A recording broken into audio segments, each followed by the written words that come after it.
ये जो सन्यास का मार्ग है, इसमें असफल जैसी कोई परिस्थिति नहीं है कि भाई हम असफल हो गए।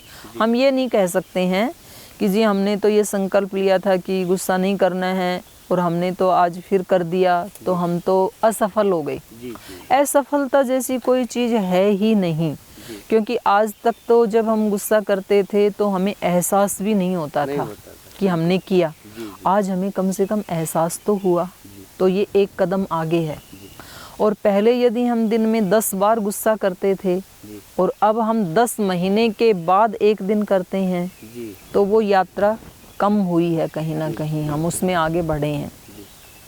तो ऐसे सोचते हुए वहाँ से अपने गुरु से और साक्षात ईश्वर से उस शक्ति का आह्वान करना और उस शक्ति को फिर सुबह से शाम तक अपने जीवन में देखना और अपने अंदर की पवित्रता को, इन ऐषणाओं को, कहाँ कहाँ क्योंकि ये सब ऐषणा में ही आता है।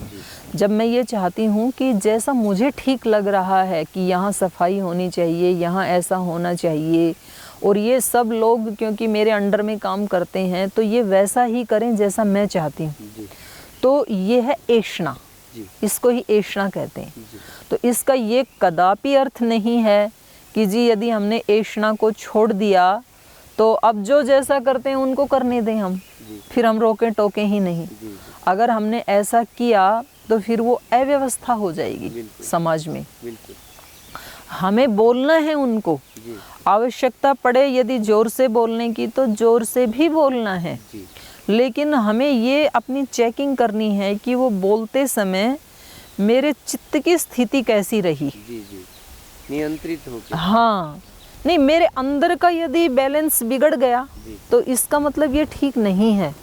और मैंने अंदर से अपने चित्त को बैलेंस रखते हुए यदि उनको डांटना भी पड़ा, जोर से भी बोलना पड़ा, लेकिन मेरे अंदर से बैलेंस नहीं खोया मैंने, तो फिर वो उसको फिर दोष नहीं कहेंगे। जैसे एक माँ अपने बच्चे को कभी डांटती भी है, उसको कुछ सिखाना होता है, लेकिन माँ के चित्त में असंतुलन नहीं होता है, उसका चित्त वैसे ही शांत बना रहता है।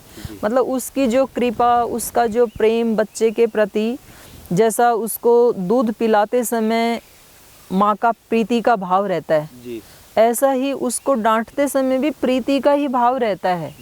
और उसका एहसास होता है बच्चे को, बच्चा माँ से ही पिटाई लेता है, फिर माँ के दामन में आके छिपता है, बुरा नहीं, माँ ले ले ऐसे बोलता है। उसको ये नहीं पता है कि माँ ही तो पीट रही है और तू इसी की गोद में आ रहा है फिर भी, क्योंकि वो हृदय के भावों का आदान प्रदान होता है। तो सन्यासी का जो हृदय है वो इतना विशाल हो जाता है कि वो कुछ बच्चों को अपने बच्चे नहीं मानता है। अब उसके लिए ये पूरा विश्व ही कुटुंब बन गया, उसके बालक बन गए, ऐसा भाव उसको लाना होता है। तो ये एक बहुत, सन्यास शब्द जो है ये बहुत एक विराट अर्थ को अपने गर्भ में समेटे हुए है। एक बहुत विराटता का एहसास करवाता है ये शब्द। वहाँ से छोटे से थोड़े से छूटना और बड़े के साथ जुड़ना, दोनों काम साथ साथ होते हैं।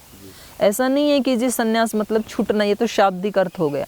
छूट तो गए, आगे कहाँ जुड़े, क्योंकि कहीं ना कहीं तो व्यक्ति जुड़ता ही है ना। बिल्कुल।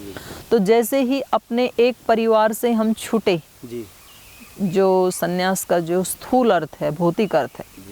देखो सन्यास जो है ना, हमारी ऐसी परंपरा है जो हमारी भारतीय वैदिक परंपरा है, तो उसमें सन्यास सबका होना ही चाहिए, लेकिन उसके तरीके 3 बताए हैं। पहला है ब्रह्मचर्य से अगर किसी को वैराग्य है तो वो सीधा सन्यास ले सकता है। दूसरा है अगर उसको सीधा सन्यास लेने की हिम्मत नहीं होती है तो पहले वो ब्रह्मचर्य पूर्वक अपने विद्या अध्ययन करे, अपने शारीरिक, मानसिक, बौद्धिक सभी शक्तियों का विकास करे। उसके बाद वो शादी करे, समाज को, राष्ट्र को अच्छी संतानें दे, अपने जो लौकिक मर्यादाएं हैं उनका निर्वहन करे। गृहस्थ यद्यपि छोटा नहीं, बहुत बड़ा आश्रम है, तो वो कोई हम उसको हल्के में नहीं ले सकते। उसके बाद लेकिन वो अपने को थोड़ा सा हटाए वहाँ से जी और फिर वो वानप्रस्थ आश्रम में जाए। जी और वानप्रस्थ में वो एक सेतु का काम करता है, हल्का फुल्का घर से जुड़ा होता है, ज़्यादा समाज राष्ट्र से जुड़ा होता है। जी और फिर चौथा है सन्यास। और ये जुड़ना या छूटना ये बाह्य दृष्टि से कम है और आंतरिक दृष्टि से ज़्यादा है। जी आंतरिक दृष्टि से वो बिल्कुल इस समय उसके मन में कोई अपना पराया नहीं है, सब अपने हो जाते हैं सन्यास। तो ये दूसरा तरीका है। और तीसरा तरीका है सन्यास का, वहाँ पर शास्त्र में आता है कि जिस समय चित्त में वैराग्य जागृत हो जाए जी उसी समय व्यक्ति को सब कुछ छोड़ देना चाहिए। जी माने पूरा विश्व एक तरफ और ये ब्रह्म की जिज्ञासा, ब्रह्म को जानने की इच्छा, उसके साथ जुड़ना, जी ये एक तरफ। जी तो कहते हैं कि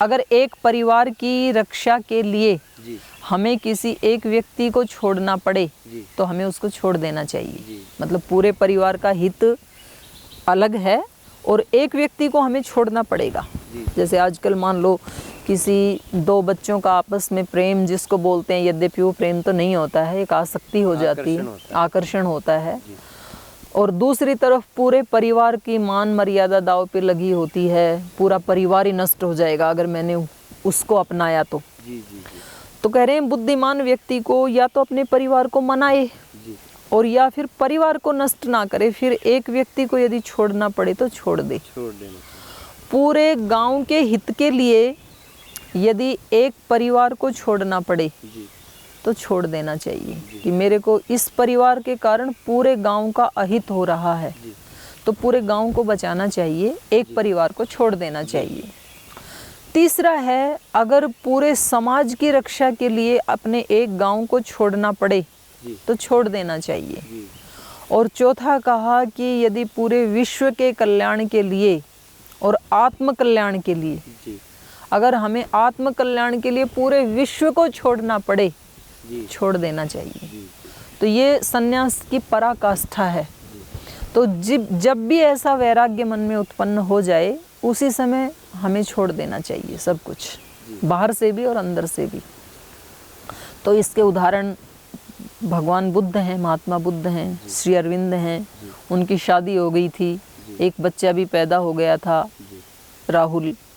और उनके मन में ऐसा वैराग्य उत्पन्न हो गया महात्मा बुद्ध के मन में, तो उनके बारे में ये दोष नहीं लगेगा उनको कि भाई उन्होंने पत्नी को क्यों छोड़ा, बच्चे को क्यों छोड़ा, यदि उनको छोड़ना ही था तो उन्होंने शादी क्यों की, ये दोष उनको नहीं लगेगा, क्योंकि उन्होंने किसी बड़ी उपलब्धि के लिए छोटे को छोड़ा है।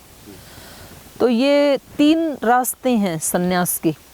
तो हमें जो भी अनुकूल पड़े, जैसे हमारे संस्कार हैं, लेकिन इन तीनों में से कोई ना कोई एक का निर्वहन तो हमें अवश्य करना चाहिए। यही हमारी वैदिक परंपरा है। तो इसमें छोड़ना जो कहा ये आंतरिक दृष्टि से ही है, आसक्ति की दृष्टि से है जी कि हमारी जो आसक्तियां होती हैं अंदर से, जो हमारे संस्कार होते हैं, उनको तोड़ना। जी तो ये बड़ा एक विराट कार्य है।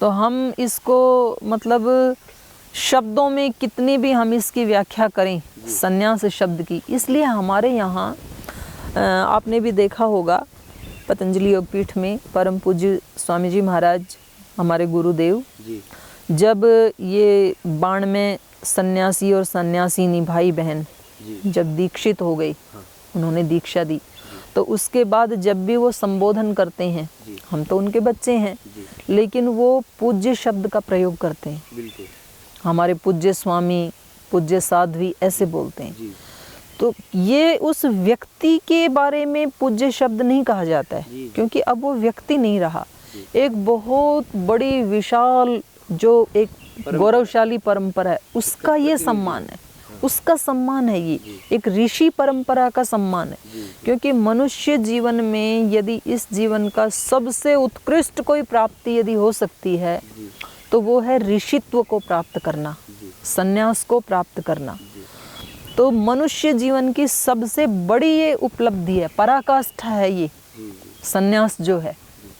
सन्यासी होना ये कोई छोटा काम नहीं है जी और मतलब देवताओं से भी बढ़कर के बड़ी उपलब्धि है ये। जी जी और ये हमारे उन कोटि कोटि सन्यासियों ने ऐसा करके दिखाया हमारे को। जी और ये कोई ऐसा भी नहीं है कि जी हमने एक दिन ये लाल गेरुआ वस्त्र धारण कर लिए और हमने कुछ प्रतीक धारण कर लिए, कंठी माला तिलक हमने धारण और हम सन्यासी हो गई। जी जी ये ऐसा भी नहीं है कि जी हमने 12 वर्ष तक हम एकांत में बैठे रहे, हमने मौन किया, ध्यान किया, उपासना की और अब हमारा सन्यास खत्म हो गया, ऐसा भी नहीं है ये। तो महाराज जी इसके लिए शब्द प्रयोग करते हैं कि ये कोई शॉर्ट टर्म कोई ये रेस नहीं है। हाँ। ये कोई 100-200 मीटर की रेस नहीं है बिल्कुल। कि भाई हमने एक बार हांगा लगा करके, मतलब हांगा हरियाणवी का शब्द है, जी एक बार हमने बलपूर्वक उसको हासिल कर लिया और उसके बाद उसको बस अब हम हो गए सन्यासी। जी। ऐसा नहीं, ये लॉन्ग मैराथन है, जी मरण पर्यंत एक एक पल। हमारे बहुत बड़े इस वर्तमान युग के एक सन्यासी हुए परम पूज्य स्वामी सोमानंद जी महाराज, जी जो हमारे पूज्य गुरुजी के भी गुरुजी थे। जी तो उनसे कभी किसी व्यक्ति ने आकर के कहा, महाराज जी आपने तो अपना जीवन धन्य कर लिया, जी आपको देख करके ही ऐसे लगता है कि इस पृथ्वी के ऊपर इतना ऊंचा जीवन भी हो सकता है इस शरीर में, जी। मानव शरीर में। जी तो उन्होंने बहुत सहजता से बोलते थे वो, धीरे धीरे। मेरा सौभाग्य है कि मुझे ऐसे रियलाइज्ड सोल के दर्शन करने को मिला। जी जैसा मैंने पूज्य स्वामी निर्मलानंद जी महाराज के बारे में बताया, ऐसे ही पूज्य स्वामी सोमानंद जी महाराज।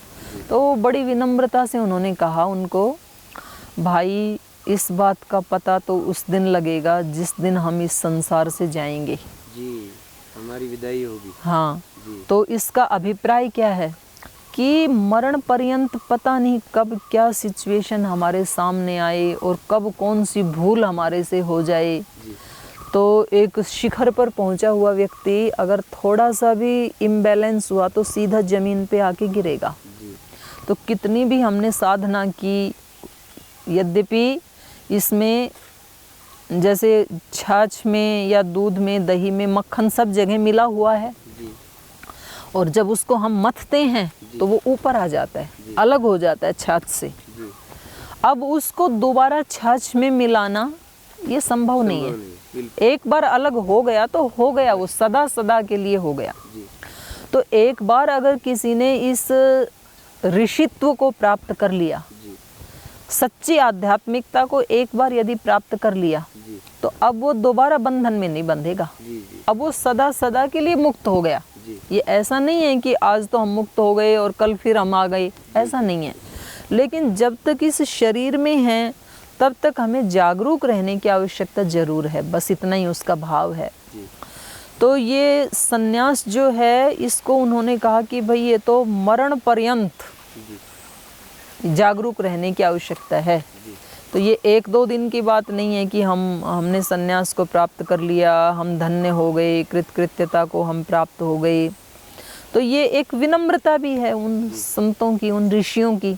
नहीं तो व्यक्ति कई बार जब अज्ञान की स्थिति में होता है तो उसको लगता है हाँ मैं तो बस अब महंत बन गया, मैंने कपड़े पहन लिए, मैंने तिलक लगा लिया, माला पहन ली, मैंने इतनी पढ़ाई कर ली, मैंने वेद पढ़ लिया, दर्शन उपनिषद सब पढ़ लिया और बस मैं तो सिद्ध हो गया। तो प्रणाम ढंग से नहीं करे तो दुखी हो जाते हैं। हाँ,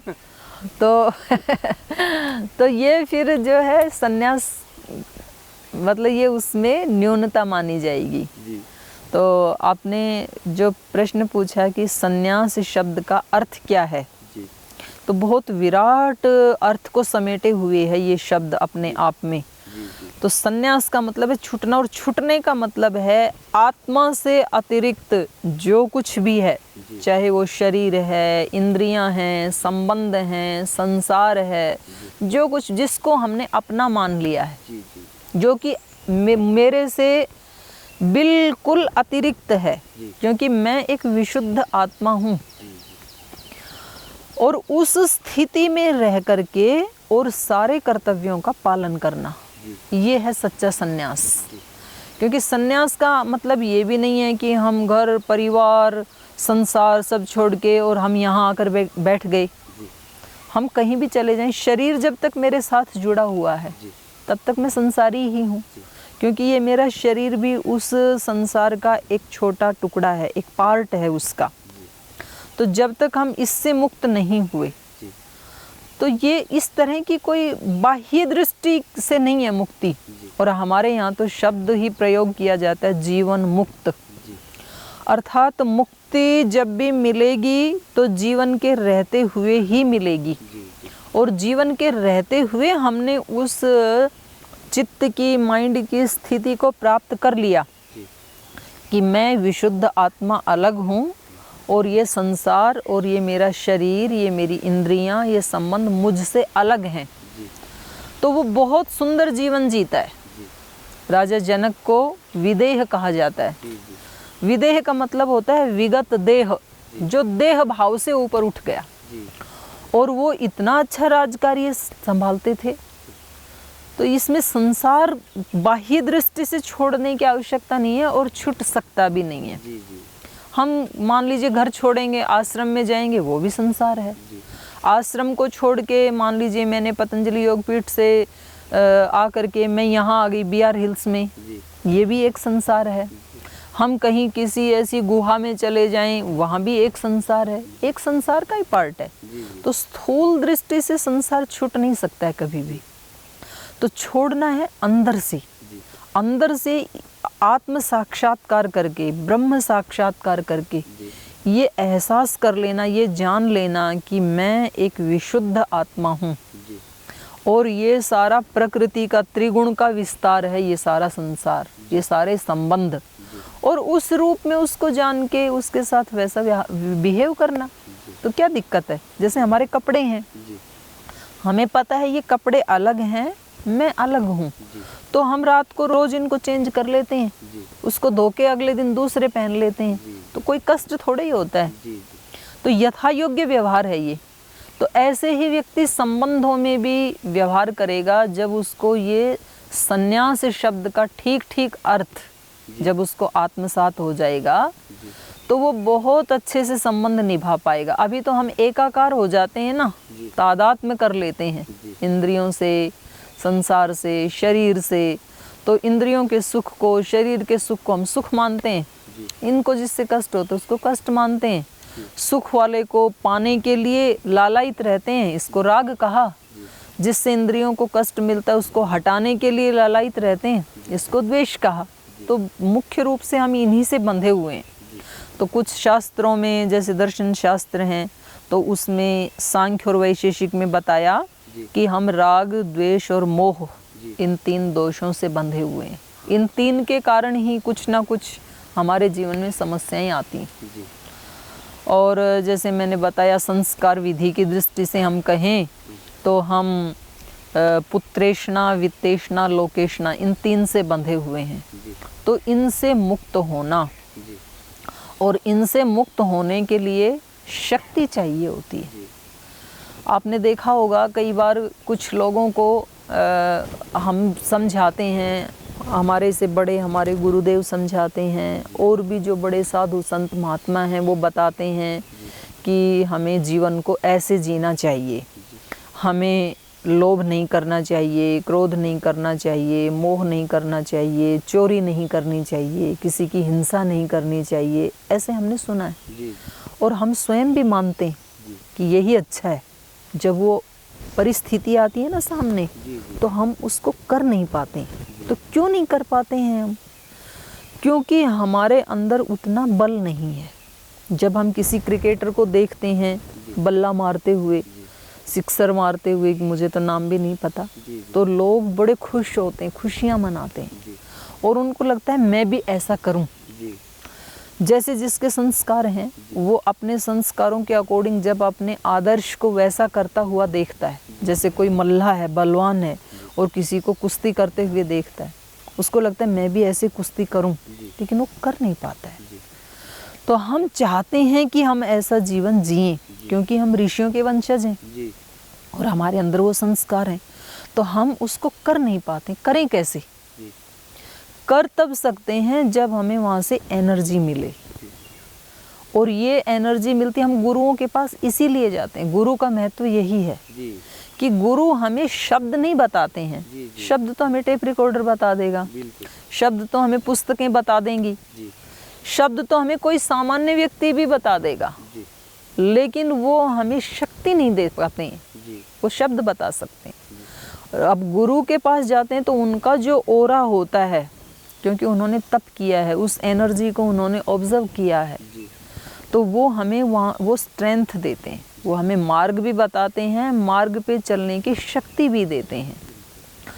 माँ हमें ये भी बताती है कि बेटा ऐसे चलना, जी और चलने की शक्ति भी देती है। अपने हृदय का अमृत पिलाती है, अपने संस्कार देती है, अपने गर्भ में हमें 9 माह तक रख करके अपनी एनर्जी से हमारा निर्माण करती है। जी जी तो इसलिए माता पिता गुरु का बहुत महत्व है इस परंपरा में। जी जी तो वो हमें शक्ति देते हैं। तो जैसे जैसे वो शक्ति हमसे आती है और फिर हम कहते हैं कि हमें इससे और भी ज़्यादा शक्ति चाहिए, जी तो गुरु कहते हैं कि मेरे पास जो है वो मैं तेरे को दे रहा हूँ, उसके बाद तू मेरे माध्यम से उधर जुड़ जा। जी वो शक्ति का ट्रांसफार्मर है, वो शक्ति का स्रोत है। तो उधर से शक्ति आती है, गुरु से ट्रांसफर होके हमारे अंदर आ जाती है, चैनल बन जाता है गुरु। जी जी और फिर वो शक्ति लेकर के हम, ये तो बहुत कम पड़ जाती हैं चीज़ें, हमें शॉर्ट लगती हैं। जी अरे मैं इससे बंधा हुआ था, ये तो कुछ भी नहीं था मेरे लिए। मैंने एक कहानी सुनी, जी एक व्यक्ति ताला खोलने में बहुत एक्सपर्ट था। जी उसको कैसा भी ताला हो, बिना चाबी के वो उसको खोल देता था, कोई भी तार लगाता। एक एक विषय में एक एक योग्यता होती है किसी व्यक्ति की। तो एक बार किसी ने कहा कि अगर हम आपको पानी के नीचे डालें और वहाँ कोई लॉक हो तो उसको भी आप खोल देंगे क्या? जी तो उन्होंने कहा हाँ मैं खोल दूंगा। तो एक बॉक्स बनाया गया जी और उस बॉक्स को नीचे नदी में उतारा गया, गहरे पानी में, जिसमें 20 फीट पानी था। और उसमें एक सायरन भी लगा दिया इमरजेंसी कि भाई अगर आपसे ये लॉक ना खुले। उसमें उतनी ही ऑक्सीजन डाली थी उस बॉक्स में कि इतनी देर ये जिंदा रह सकता है पानी के नीचे भी। तो फिर ऑक्सीजन ख़त्म होगी तो उन्होंने कहा यदि आप इसको ना खोल पाएँ तो आप इसको दबा देना जी और हम आपको ऊपर निकाल लेंगे। उसने बड़ी कोशिश की, ये तार लगाया, वो तार लगाया, ताला नहीं खुला। जी उसको आश्चर्य हुआ, मैंने आज तक ज़िंदगी में इतने ताले खोले, जी ये क्यों नहीं खुल रहा? नहीं खुला तो क्योंकि टाइम हो गया था, तो उसने दबा दिया, वो ऊपर उसको खींच लिया लोगों ने।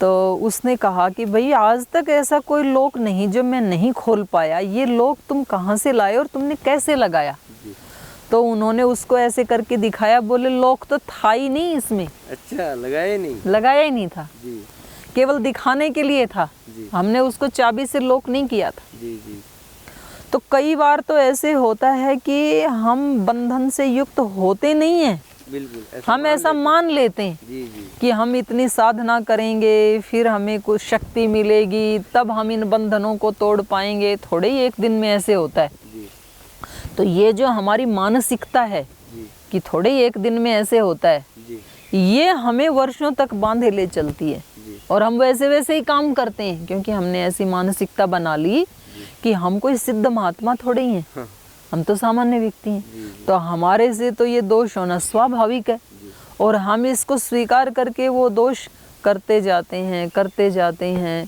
और फिर वो हमारे संस्कार बनते रहते हैं। तो गुरु हमें बताते हैं कि तू पहले से ही मुक्त है जी और एक मुक्त व्यक्ति को जैसे जीना चाहिए ऐसा तुझे जीना है। तो इस व्यक्ति की फिर वही मानसिकता बन जाती है जी कि मैं तो पहले से ही एक निर्लिप्त मुक्त आत्मा हूँ और मुझे सुबह से शाम तक जो भी कर्म करने हैं वो एक निमित्त होकर के करने हैं, एक मुक्त आत्मा की तरह से मुझे कर्म करने हैं। तो फिर वो वैसा ही करता चला जाता है और उसके वैसे ही संस्कार बन जाते हैं।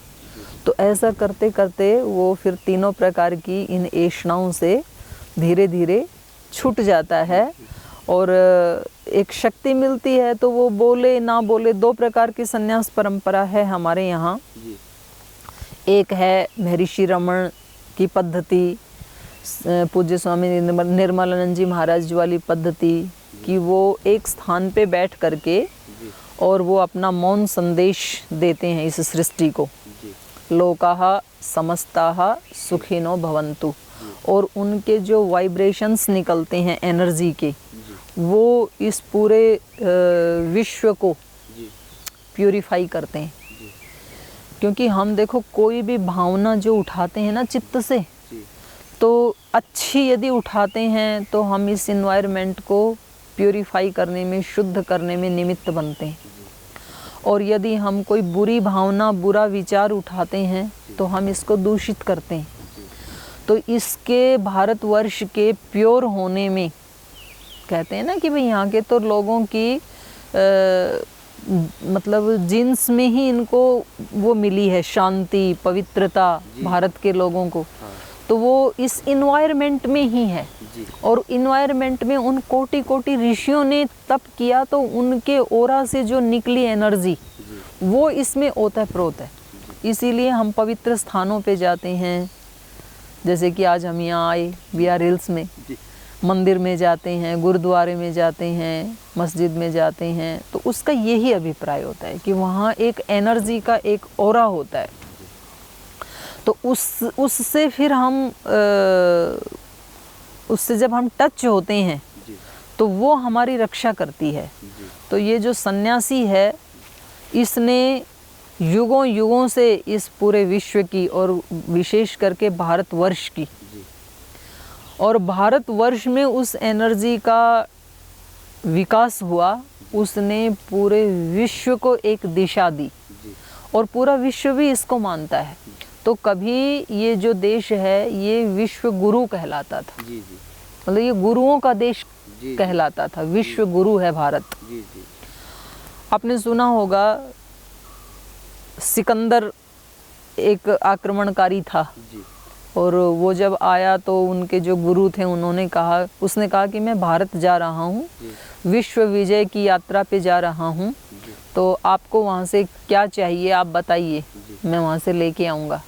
तो उन्होंने कहा था कि एक गुरु को लाना वहाँ से, क्योंकि उनको पता था कि वहाँ के गुरु हैं ना वो बहुत हाई एनर्जी वाले होते हैं। तो उसने ढूंढवाया, जब उसकी पूरी विश्व विजय हो गई, पूरा उसने विजेता बन गया, वो विश्व विजेता वापस जाने लगा, तो उसने कहा भाई कहीं से किसी सन्यासी को लेकर के आओ, मेरे गुरु ने मंगवाया था। तो किसी महात्मा के पास गई कि जी आपको हमारे राजा ने बुलाया है, सिकंदर द ग्रेट।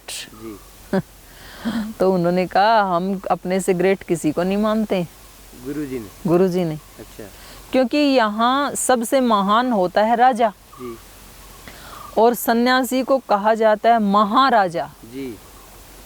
वो राजाओं का भी राजा होता है। हाँ, क्योंकि उसके पास जो ऐश्वर्य है वो इस राजा से ज़्यादा हाई क्वालिटी का है। जी, वैसे परंपरा भी थी हमारी, राजगुरु होते थे हर हाँ, राजा के पास, तो उसको महाराजा कहा जाता है। उसकी जो संपत्ति है वो इस वाली संपत्ति से कई गुना बड़ी है।